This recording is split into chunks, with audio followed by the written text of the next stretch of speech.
पिछले 6 वर्ष से 5 वर्ष से हम रेगुलर भाग रहे हैं कि इस कानून का इम्प्लीमेंट कहीं करा दो, लेकिन गवर्नमेंट उस पर कहीं भी सुनने को तैयार नहीं है। देश में ये विडंबना नहीं तो क्या है? आज लोगों को रोड पे उतरना पड़ रहा, किस बात के लिए?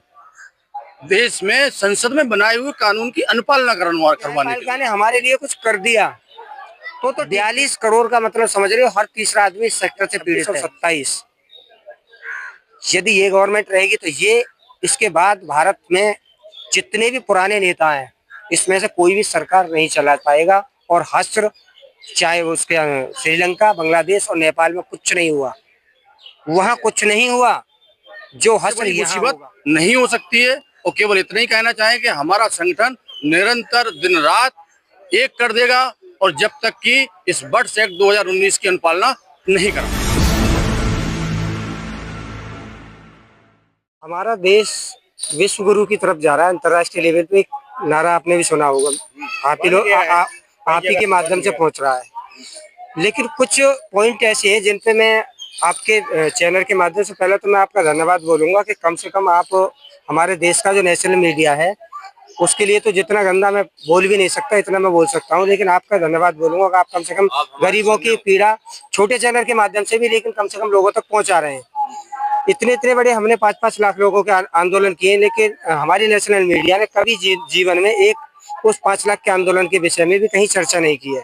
एक रोड पर कुत्ता मरता है उसकी चर्चा नेशनल मीडिया करती है, अगर नेता को छींक आती है उसकी नेशनल मीडिया चर्चा करती है, लेकिन इन 42 करोड़ लोगों की पीड़ा ने आज तक नेशनल मीडिया ने नहीं दिखाई, जबकि चौथा स्तंभ मानती है मीडिया को आपको।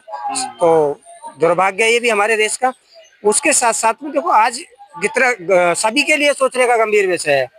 जो मौजूदा गवर्नमेंट हमारी 2014 में आई है, 2014 से पहले 1956 की बात करें तो 56 में एमसीए डिपार्टमेंट के अकॉर्डिंग 56 से और 2014 तक गवर्नमेंट ने अपने एमसीए डिपार्टमेंट को खुली छूट दे दी, बोली इन कंपनियों को रजिस्ट्रेशन दो, और 3 लाख कंपनियां रजिस्टर हुई और बड़े बड़े शहरों में बड़े बड़े ऑफिस खोल कर वो कंपनियां चली। एक ही रात में मोदी जी ने कहा ये 3 लाख की 3 लाख कंपनियां फर्जी हैं। एक ही रात में। अगर ये कंपनियां फर्जी थी तो 56 से और तब तक प्रशासन हमारा इसका मतलब कहाँ था, दिख ही नहीं रहा कुछ हमारे प्रशासन को। लेकिन जनता ने माना, मोदी जी ने बोला कि भाई ये फर्जी है तो हो सकता है कोई फर्जी वाड़ा इन्होंने किया हो। जनता ने वो बात एक्सेप्ट कर ली, बोले ठीक है जब कंपनियां फर्जी है आपने कंपनियों के मालिक को जेल में डाल दिया और इनकी कंपनी जो प्रॉपर्टी है वो अटैच कर लिया आपने, ठीक है। जिसको 10 देना था उस कंपनी को उसके पास 100 की प्रॉपर्टी है। जनता ने कहा भाई हमारा पैसा दे दो। इन्होंने हम लोग कोर्ट गए, कोर्ट ने एक आदेश किया कि अगले 6 महीने में आपका पेमेंट हो जाएगा, लेकिन उस पर कोई कार्रवाई नहीं हुई। फिर हमने जब वहां से भी कोई कार्रवाई नहीं तो हमने प्रत्येक सांसद को जाके घेरा, क्योंकि हम नजदीक हमारे विधायक और सांसद हैं, विधायक सांसदों को घेरा तो उन पर जब प्रेशर आया तो उन्होंने यहाँ प्रेशर डाला होगा, क्या किया उन्होंने 2019 में हमारे लिए कानून बनाया। उसके लिए हमने मोदी जी को धन्यवाद भी दिया। तालकटोरा स्टेडियम पूरा भरा हमने। मोदी जी ने उस के जो भी आए थे उन्होंने हमें आश्वासन दिया कि हम इस चुनाव के बाद आपका पेमेंट कर देंगे। तालकटोरा स्टेडियम में हमें आश्वासन भी दिया गया, मोदी जी के जो प्रतिनिधिकर्ता आए थे उन्होंने। हम 2014 में चुनाव में सपोर्ट किया, लेकिन सपोर्ट भी किया और सपोर्ट के बाद में कुछ लोगों ने विश्वास नहीं किया, उसका इन्होंने कुछ परिणाम भी देखा, सभी लोगों को सही मैसेज नहीं गया। लेकिन 2019 में वो कानून बना दिया इन्होंने, और आज कौन से मेरी आपकी बात 25 में बात हो रही है। पिछले 6 वर्ष से 5 वर्ष से हम रेगुलर भाग रहे हैं कि इस कानून का इम्प्लीमेंट कहीं करा दो, लेकिन गवर्नमेंट उस पर कहीं भी सुनने को तैयार नहीं है। हमने सुप्रीम कोर्ट में क्या, सुप्रीम कोर्ट में आज हम दोबारा से, मैं पहली बार नहीं कहूंगा, पहले भी हम जा चुके हैं, लेकिन आज दोबारा से सुप्रीम कोर्ट में इसीलिए गए हम कि एक कहते हैं कि लास्ट में न्यायपालिका हमारी स्वतंत्र है, इस चीज को और क्लियर कर रहे हैं। राजनेता तो हमारे भ्रष्ट हो चुके हैं इस समय पे और है देखने में। हम सुप्रीम कोर्ट के माध्यम से न्यायपालिका की परीक्षा लास्ट हो रही है। ये अगर न्यायपालिका ने हमारे लिए कुछ कर दिया तो ठीक है। बकाया मैं आपके चैनल के माध्यम से देश की जनता को और राजनेताओं को दोनों को एक संदेश दे रहा हूँ। 42 करोड़ का मतलब समझ रहे हो, हर तीसरा आदमी इस सेक्टर से पीड़ित है, चाहे वो पुलिस में है, फौज में है, वकील है, डॉक्टर है, हर आदमी पीड़ित है।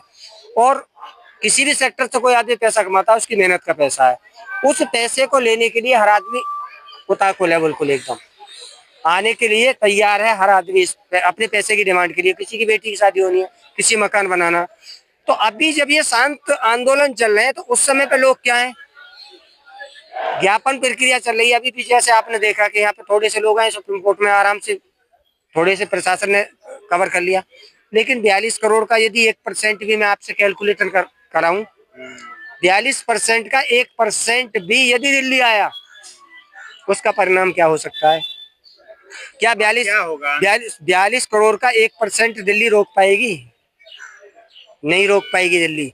और इसका परिणाम ये होगा, संगठन सारे के सारे संगठन इस समय पे पेशेंस में है और लास्ट चारा सुप्रीम कोर्ट देख रहे हैं हम। इसके बाद मैं यही इस पावन भूमि से, जो आंदोलन की भूमि है, इसी से ये घोषणा कर रहा हूँ 2026 और 27 यदि ये गवर्नमेंट रहेगी तो ये इसके बाद भारत में जितने भी पुराने नेता हैं, इसमें से कोई भी सरकार नहीं चला पाएगा। और हश्र चाहे उसके श्रीलंका, बांग्लादेश और नेपाल में कुछ नहीं हुआ, वहां कुछ नहीं हुआ जो हश्र यहाँ होगा। यहाँ इसलिए होगा, यहाँ बड़ी आबादी होगी और देश में जो लूट होगी उसकी भरपाई हो सकता है शायद अगले 50 साल तक भी नहीं की जाए, क्योंकि पीड़ित तो अपनी पीड़ा को लेकर नेताओं से लड़ेंगे और आम जनता देश में दूसरी तरीके से लुटाई करेगी और उससे देश की जो भरपाई है आने 50 साल में भी नहीं होगी। जो भी नेता सांसद है, मेरे हिसाब से उस समय उन लोगों ने तो शायद भगने का मौका दिया है। यहाँ की ज्यादा जनता है और अपने क्षेत्रीय नेता है, कोई भी सांसद विधायक भग के नहीं जा पाएगा यहाँ से। आप क्या कह रहे हैं? हम केवल इतना कहना, जी शॉर्ट में ही, हाँ, हम केवल इतना कहना चाहते हैं कि आज देश किस दिशा में जा रहा है। आज आप देख रहे हैं यहाँ पे लोग एकत्र हो रहे हैं और लगातार हम लोग आंदोलन कर रहे हैं। किसके लिए कर रहे हैं? उस चीज के लिए कर रहे हैं जो देश की संसद में सर्वसम्मति से कानून पारित हुआ, अनियमित जमा योजना पाबंदी अधिनियम 2019, जैसे बट्स एक्ट 2019 कहते हैं।